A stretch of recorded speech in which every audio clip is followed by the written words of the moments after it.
નમસ્તે વિદ્યાર્થી મિત્રો, આપણે વાત કરી રહ્યા છીએ ઇન્ટ્રોડક્ટરી ચેપ્ટર અને એનું નામ છે સોશિયલ થોટ્સ. સોશિયલ થોટની જ્યારે વાત આવે ત્યારે એની સાથે જોડાયેલો બીજો કન્સેપ્ટ સોશિયોલોજિકલ થોટ, એટલે કે સમાજશાસ્ત્રીય વિચારો. તો એનો પણ આપણે અભ્યાસ કરવો પડે, જેનો આપણે અભ્યાસ કર્યો કે સમાજશાસ્ત્રીય વિચારો શું છે. તો ઇન શોર્ટ આપણે વાત કરી કે ભાઈ સામાજિક વિચારોનો જ એક ભાગ છે, પણ અહીંયા વૈજ્ઞાનિક પદ્ધતિથી વિશ્લેષણ કરીને વિચારને ક્રિએટ કરવામાં આવે છે, ઘડવામાં આવે છે. તો આ બંનેની હવે આપણે તુલના કરશું જુદા જુદા પાયાના સંદર્ભમાં. આ પ્રશ્ન પરીક્ષામાં પૂછાવાની શક્યતા વધારે રહેતી હોય છે, બરાબર છે. તો આપણે જુદા જુદા જે મુદ્દાઓ છે એના સંદર્ભમાં આપણે આ જોવાનો પ્રયત્ન કરશું કે what is social thought and what is the sociological thought. સામાજિક વિચારો શું છે અને સમાજશાસ્ત્રીય વિચારો શું છે, તો આપણે એને સમજવાનો પ્રયત્ન કરશું, બરાબર છે. એમાં પહેલું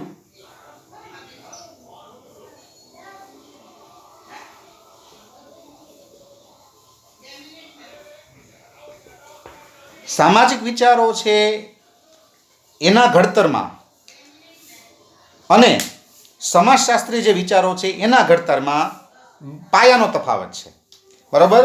આપણે પહેલા વાત કરી કે જુદા જુદા જે અનુભવો છે, બરાબર, સામૂહિક અનુભવો, નિરીક્ષણ, સામાજિક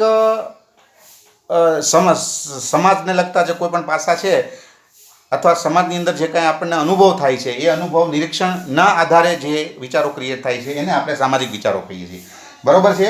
તો અને એની સામે આ જે છે એ શું છે, તો કે આ વૈજ્ઞાનિક પદ્ધતિથી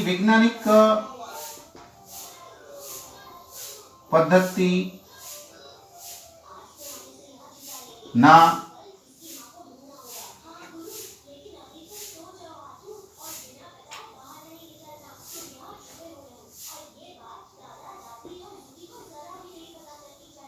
બરાબર વૈજ્ઞાનિક પદ્ધતિ દ્વારા વિશ્લેષણ કરી અને પછી જે વિચારો તૈયાર થાય, અનુભવો નહીં, નિરીક્ષણ નહીં, પણ સાયન્ટિફિકલી આખો સ્ટડી કરવામાં આવે, સાયન્ટિફિકલી એનાલિસિસ કરવામાં આવે સમાજનું અથવા સમાજના કોઈ પણ બાબતનું, અને પછી જે વિચારો તૈયાર કરવામાં આવે, ઘડવામાં આવે, એને કહેવાય છે સમાજશાસ્ત્રીય વિચારો. એટલે આ બંને વચ્ચે પાયાનો તફાવત આ છે. જ્યારે આપણે ઘડતરની પદ્ધતિના સંદર્ભમાં તુલના કરીએ ત્યારે કે અહીંયા સામાજિક વિચારો કઈ રીતે તૈયાર થાય છે, તો કે અનુભવો છે, નિરીક્ષણો છે, એના દ્વારા તૈયાર થાય છે. મને જે કાંઈ અનુભવ થાય એના દ્વારા એક વિચાર આવે, that is A social thought. હમણાં મેં વાત કરીને કે ભાઈ હું બજારમાં બોર લઈને બેઠો છું પણ બોલતો નથી, કોઈને બોલાવતો નથી, તો મારા બોર વેચાતા નથી. બહુ સારા બોર છે, એકદમ રિઝનેબલ ભાવ છે બીજા કરતાં, પણ છતાં મારી પાસે ગ્રાહકો આવતા નથી. તો એના ઉપરથી મેં વિચાર કર્યો અથવા એના ઉપરથી એક અનુભવ થયો, નિરીક્ષણ કર્યું કે બોલે એના બોર વેચાય, એ કહેવત જેવું બન્યું અને એ એક પ્રકારનો સામાજિક વિચાર બન્યો. ત્યારે અહીંયા એવું નથી, અહીંયા અનુભવ કે નિરીક્ષણોનું કોઈ સ્થાન નથી. અહીંયા વૈજ્ઞાનિક પદ્ધતિથી કોઈ બાબતને ચકાસવામાં આવે, વિશ્લેષણ કરવામાં આવે અને પછી એના ઉપર કોઈ નિયમ તૈયાર કરવામાં આવે કે વિચાર તૈયાર કરવામાં આવે, તો એ બને છે સોશિયોલોજિકલ થોટ. તો ઘડતરની જે પદ્ધતિ છે એમાં તમને આ તફાવત એમાં જોવા મળે છે, બરાબર. તો આ રીતે તમે એનો પહેલો મુદ્દો છે એ આ રીતે તૈયાર કરી શકો, બરાબર.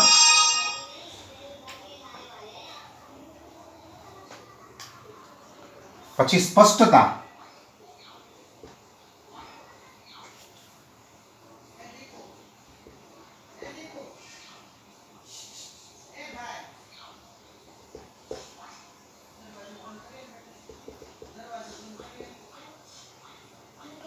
સ્પષ્ટતા અને ચોકસાઈના સંદર્ભમાં જો આપણે વાત કરવા જઈએ, બરોબર, તો સીધી જ વાત છે, બરોબર છે.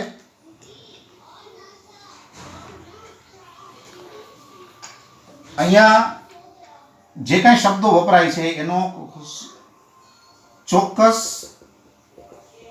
કે સ્પષ્ટ અર્થ હોતો નથી, બરોબર.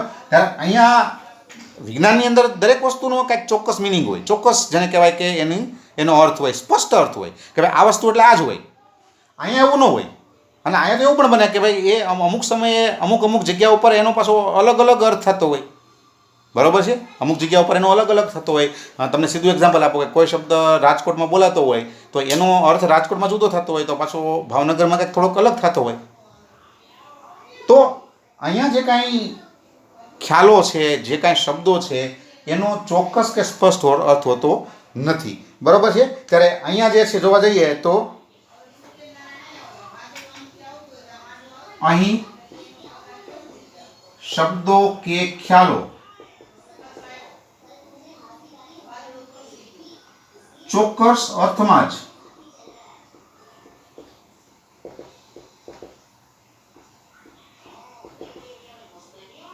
પ્રયોજાતા હોય છે. જ્યાં વિજ્ઞાનનું તત્વ છે ત્યાં દરેક વસ્તુ સ્પષ્ટ હોય, દરેક વસ્તુ છે એ એક્યુરેટ હોય. એમાં કંઈ કારણ કે કાર્યકારણનો સંબંધ હોય એટલે એમાં દરેક વસ્તુ છે, દરેક શબ્દ હોય, કોઈ ખ્યાલ હોય, કોઈ પણ તત્વ હોય એની પાસે એનો પોતાનો ચોક્કસ અર્થ હોય, સ્પષ્ટ અર્થ હોય. ત્યારે અહીંયા એવું કાંઈ હોતું નથી. બરાબર છે. કારણ કે આ તો અનુભવમાંથી તૈયાર થયેલા હોય છે. સમાજ જીવન છે, સમાજમાં જે લોકો છે એ જેમ જેમ નિરીક્ષણ કરતા જાય, અનુભવ કરતા જાય, જેમ જેમ ચિંતન કરતા જાય એમ એનો અર્થ એ રીતે કંઈક નવું નવું ક્રિએટ થતું જાય. એટલે એની પાછળ કાંઈ જરૂરી નથી કે બધા પાછળ ચોક્કસ અર્થ હોય, સ્પષ્ટ અર્થ હોય. તો સ્પષ્ટતા અને ચોકસાઈ સંદર્ભમાં તમે આવો એક તફાવત છે એ તમે યાદ રાખવાનો પ્રયત્ન કરી શકો. બરાબર છે.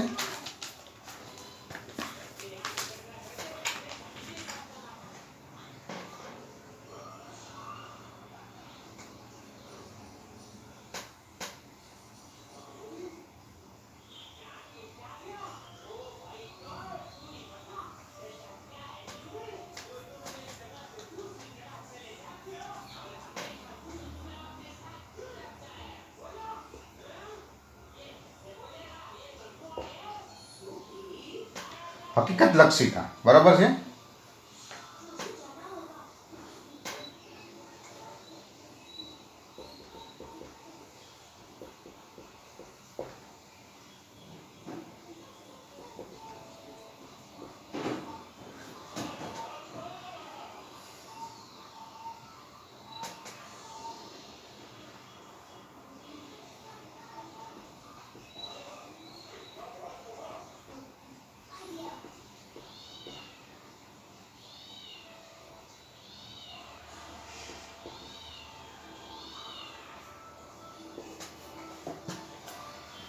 જો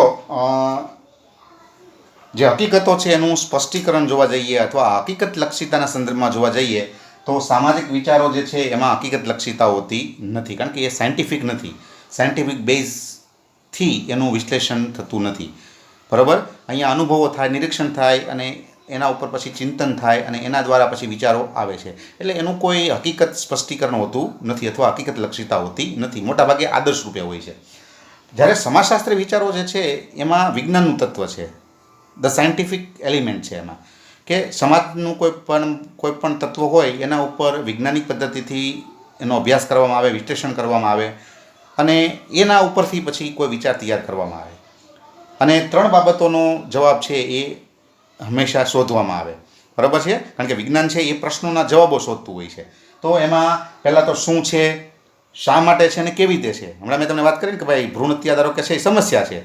તો અહીંયા કઈ રીતે એનું વિશ્લેષણ કરવામાં આવે તો કે પહેલાં એ કે એ શું છે, શા માટે છે અને કેવી રીતે છે. તો અહીંયા 3 પ્રશ્નો છે એનો જવાબ શોધવામાં આવે છે. એટલે આ હકીકત લક્ષિતા આમાં હોય છે. હકીકતોનું સ્પષ્ટીકરણ હોય છે એમ પણ તમે કહી શકો. જ્યારે અહીંયા હકીકતોનું સ્પષ્ટીકરણ હોતું નથી. એટલે તમે કહી શકો કે સામાજિક વિચારો છે એમાં હકીકતોનું વ્યવસ્થિત સ્પષ્ટીકરણ રજૂ થતું નથી. જ્યારે સમાજશાસ્ત્રી વિચારોમાં આવું સ્પષ્ટીકરણ હોય છે. એમાં વાય, વોટ અને હાવ જેવા પ્રશ્નોના ઉત્તર આપવાનો પ્રયાસ થતો હોય છે. તો આ રીતે તમે એને યાદ રાખવાનો પ્રયત્ન કરી શકો. બરાબર છે.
જો હવે પરિવર્તનશીલ કે સંચયાત્મક, કયા વિચારો પરિવર્તનશીલ છે, કયા વિચારો સંચયાત્મક છે? તો આપણે એની પહેલાં પણ ચર્ચા કરી છે કે સામાજિક વિચારો પરિવર્તનશીલ હોય છે, એમાં સમયાંતરે એમાં સુધારા વધારા થતા રહેતા હોય છે, અથવા એમાં કહી શકાય કે ફેરફાર થતા રહેતા હોય છે, બરાબર છે. જેમ કે સ્ત્રીનું જે સ્થાન છે એના અંગે પ્રાચીનમાં કંઈક જુદો કન્સેપ્ટ હતો અને હવે જુદો કન્સેપ્ટ છે, એટલે ફેરફાર થઈ ગયો, તમે જોઈ શકો છો, બરાબર છે. પહેલાં એમ કહેતો કે સ્ત્રી છે તો એને ઘર સંભાળવાનું એ ગૃહિણી જોઈ શકે, બરાબર છે, એ ઘરમાં રહેવાવાળી વ્યક્તિ છે એમ કહેવામાં આવતું. મોડર્ન યુગની અંદર આ કન્સેપ્ટ હવે ધીમે ધીમે નાબૂદ થાય છે કે ભાઈ સ્ત્રી છે એ પણ વર્કિંગ વુમન હોઈ શકે, એણે પણ કામ કરવું જોઈએ, એ પણ કેરિયર બનાવી શકે, એને ઘરમાં ચાર દિવારીમાં રહેવું જવું ફરજિયાત નથી. તો તમે જોઈ શકો છો કે આ પરિવર્તન આવી ગયું છે, તો એ પરિવર્તનશીલ છે. જ્યારે સમાજશાસ્ત્રી વિચારો છે એ સંચયાત્મક હોય, ધીમે ધીમે એમાં નવું નવું ઉમેરાતું જાય અને એક પછી વિશાળ સ્વરૂપ ધારણ કરે, બરાબર છે. જેમ કે ઇમાઇલ દુર્કીમ છે એણે એનિમી અથવા કાર્ય જે છે એ અંગેનો વિચાર છે એ આપ્યો અને ધીમે ધીમે પછી એમાં સુધારા થતા ગયા અને નવું નવું એમાં આવતું ગયું. એટલે મેં તમને વાત કરીએ કે આમાં પહેલાં એ હોય, પછી પાછું વિશ્લેષણ થાય, પછી પાછું એમાં બી ઉમેરવામાં આવે, પછી પાછું વિશ્લેષણ થાય, પાછું સી ઉમેરવામાં આવે. એટલે શરૂઆતના તબક્કામાં એ હોય, આગળ જાઓ તો તમને એ એક એબીસીના સ્વરૂપમાં જોવા મળે, એકદમ સંગઠનના રૂપમાં, બરાબર છે, સમૂહના રૂપમાં. તો અહીંયા ધીમે ધીમે સંચયાત્મક જ્ઞાન છે એ ભેગું થાય છે, અહીંયા પરિવર્તનશીલ હોય છે. એટલે તમે સ્પષ્ટ કહી શકો કે સામાજિક જે વિચારો છે એ સામાજિક વિચારો પરિવર્તનશીલ છે, જ્યારે સમાજશાસ્ત્રી વિચારો સંચયાત્મક છે, બરાબર છે. અને છેલ્લો મુદ્દો,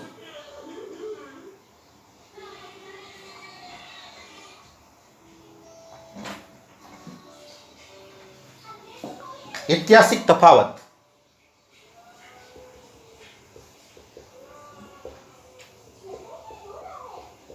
બરોબર.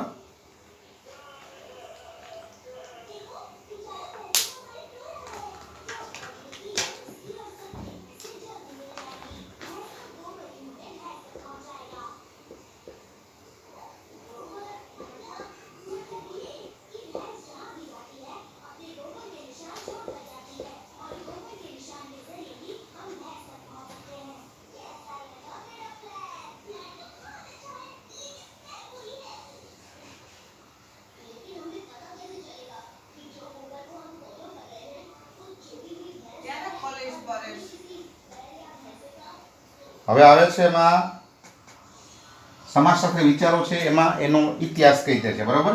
તો કે ઓગસ્ટ કોમ્ટ દ્વારા, બરાબર, ઓગસ્ટ કોમ્ટ છે એના દ્વારા એ આખો જેને કહેવાય કે એ આવ્યો છે, બરાબર. ઓગસ્ટ કોમ્ટે 1800ની અંદર એનો આખો કન્સેપ્ટ આપેલો હતો, બરાબર છે, 1838.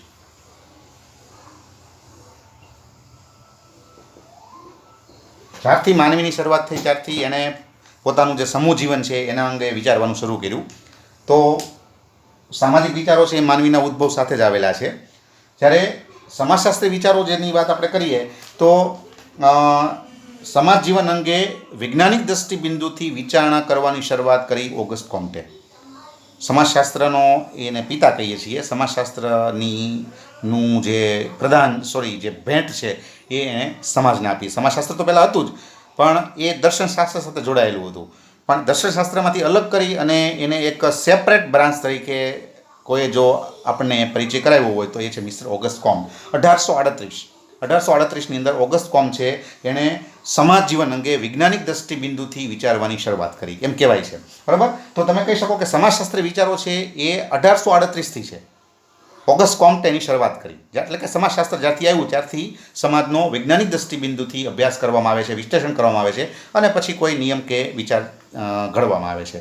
તો માનવીનો ઉદ્ભવ થયો ત્યારથી જ સામાજિક વિચારો અસ્તિત્વમાં છે. જ્યારે સમાજશાસ્ત્રી વિચારો છે એ ઓગસ્ટ કોમ્ટથી શરૂ થાય છે. 1838થી સમાજ જીવન અંગે વૈજ્ઞાનિક દૃષ્ટિબિંદુથી વિચારવાની શરૂઆત થઈ, સમાજશાસ્ત્રની શરૂઆત થઈ અને એનો શ્રેય જાય છે મિસ્ટર ઓગસ્ટ કોમ્ટને. તો આ રીતે તમે આ બાબતને પણ યાદ રાખી શકો. ઓકે, તો આ સાથે આપણે અહીંયા આપેલું પ્રકરણ પૂરું કરીએ છીએ. આ પ્રશ્ન ખાસ તૈયાર કરજો, પરીક્ષામાં પૂછાતો હોય છે. Thank you.